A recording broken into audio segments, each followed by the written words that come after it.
একটা পাথর ঢালের ওপর ঝুলে আছে, এই বুঝি পড়ল। কিন্তু না, শতাব্দীর পর শতাব্দী কেটে গেছে, তবু সে নড়ে না। কেউ বলে কৃষ্ণের ননির তাল, কেউ বলে দেবতার আশীর্বাদ। রহস্যটা কিন্তু আজও উন্মোচিত নয়।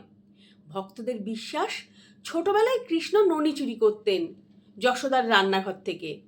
সেই বিশ্বাস থেকে তামিলনাড়ুর মহাবলীপুরমে থাকা এই আশ্চর্য পাথরকে বলা হয় কৃষ্ণের ননির তাল।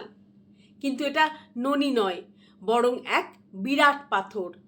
নমস্কার, আমি কাকলি। আমি আজও আপনাদের সামনে একটা গল্প নিয়ে চলে এসেছি, কৃষ্ণের ননির তালের গল্প, যেটা অনেক বছর ধরে একইভাবে ঝুলে আছে।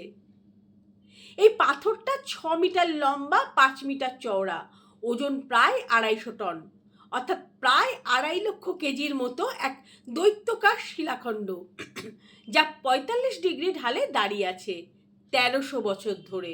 ভাবুন তো, এত ভারী পাথর ঢালে পড়ে না কেন? বিজ্ঞানীরা বহুবার পরীক্ষা করেছেন, কিন্তু ব্যাখ্যা দিতে পারেনি। কেউ বলেন প্রকৃতির নিখুঁত ভারসাম্য, আবার কেউ বলেন এটা শ্রীকৃষ্ণের অলৌকিক খেলা। স্থানীয়রা একে তামিলে বলেন ভান ইরাইকাল, অর্থাৎ আকাশের দেবতার পাথর।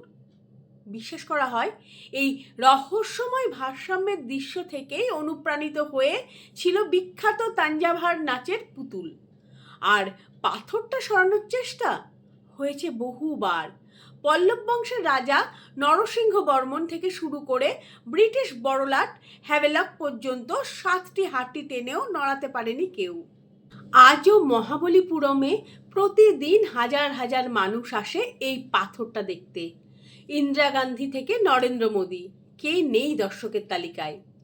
1300 বছর ধরে এই পাথর ঠাই দাঁড়িয়ে আছে, ঝুঁকে কিন্তু অটল।